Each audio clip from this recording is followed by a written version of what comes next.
C'è arrivato un comunicato stampa emesso da lei? Sì. Ecco, una cosa, siccome io non sono un grande tifoso di calcio, ma non ho seguito la trasmissione, in queste offese in cosa consistevano? Io non voglio entrare nello specifico anche per non rilanciarle. Ci saranno le sedi opportune. No, questo l'ho capito, ma siccome nel comunicato non specifica che tipo di offese, qui non è per chi non le ha viste. No, ho capito, lei ha ragione, però non vorrei neanche io sottolineare e dare ancora più risalto quello che hanno detto in quella trasmissione, che secondo me è stata altamente lesiva della mia reputazione, capito? Ho capito. Sulla registrazione non mi va ne ho messo apposta, insomma, i termini, le cose che secondo me sono gravemente offensive della mia reputazione, le ho messe apposta. Ok, non le voglio rilanciare, capito?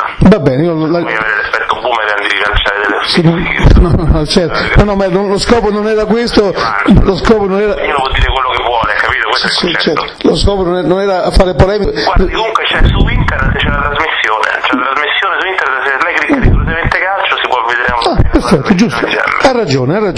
La ringrazio proprio. Ma ha capito, non voglio essere scortese, è solo per non... No, per carità. Ancora di più quello che... Per carità. Ok.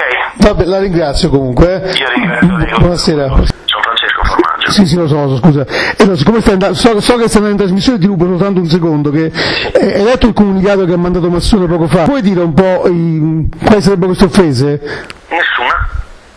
Non ci sono. E allora così, è proprio tutto, perché è abbastanza duro come comunicato. Lo so, sono problemi di chi la fa. Ma c'è una frase a cui attaccarsi, un qualche cosa? Perché Quanto ci riguarda no. Cita proprio il conduttore, quindi cita te in pratica, no? Comunque c'è su internet, quindi te lo puoi guardare.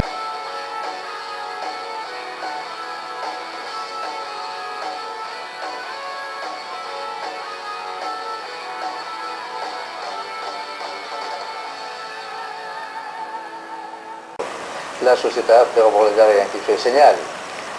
Qualcuno oltre a noi deve impegnarsi nel sostenere questa società. Questo è il messaggio che abbiamo dato a degli imprenditori, 2 sono stati gli imprenditori che hanno accolto questo invito, con loro stiamo ragionando. Proviamo un attimo a staccare la spina, poi c'era una domanda interessante di un tifoso, gliela faccio subito perché è arrivato un sms dicendo, chiedendo a lei se Massone capisce proprio così tanto di calcio, così, perché è coinvolto nel fallimento di questo Livingston, di questa società inglese. Si è detto un po' di tutto sull'avvocato Massone, anche su qualche problema che ha avuto con la giustizia, diciamo così, perché è però guida è stato di ebraico, credo di aver visto qualcosa. C'è qualche assessore nostro? No, vabbè, senza... Non mi pare che sia un criminale per io comunque ho visto anche un fallimento che poi però sempre per il fallimento. Ecco, vogliamo anche su questo un attimo fare luce, chiarire, perché appunto come ha detto lei all'inizio della trasmissione di voci, di parole ne sono state spese tantissime.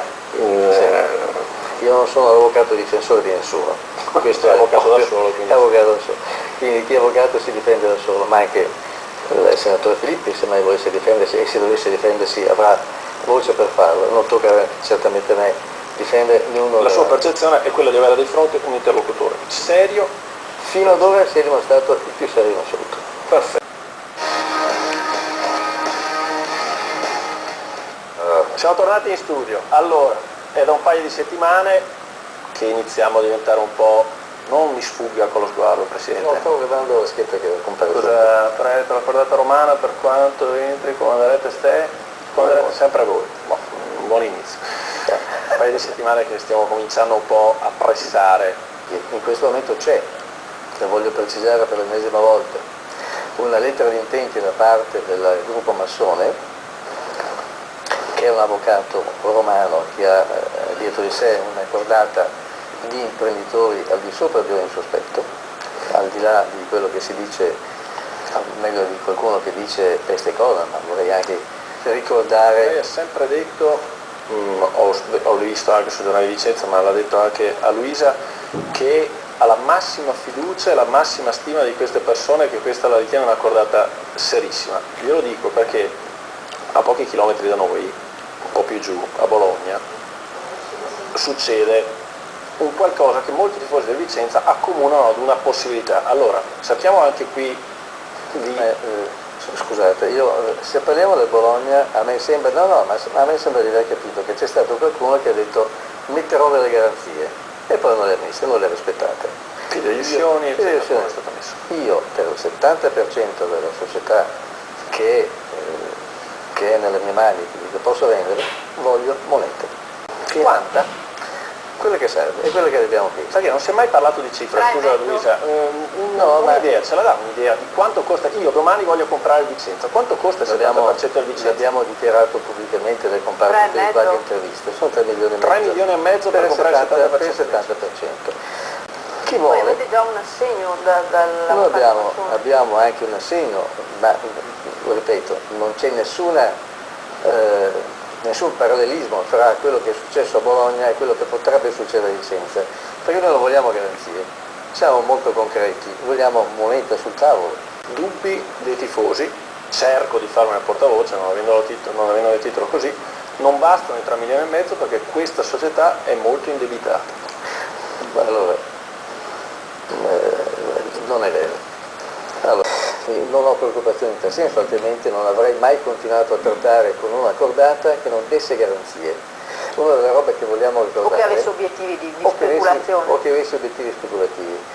Vediamo che siamo vicentini, no? E quindi prima o dopo ci contano il corso Palladio, no? E quindi non vorremmo avere degli incontri assolutamente poco piacevoli per avere liquidato una società consegnandola a terzi.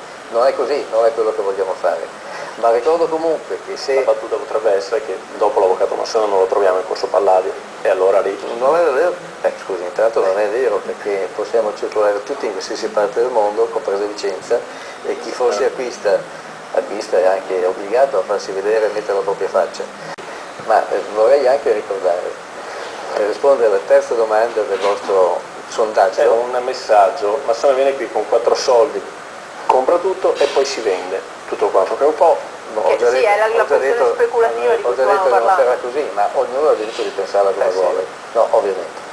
Poi saranno solamente i fatti che daranno ragione al torto Filippi, a Massone, a un terzo o a questa società che ha già dichiarato da tempo di essere in grado di continuare ancora e da sola. Intanto un'occhiata al sondaggio, Filippi in testa nella idea, forse nelle voglie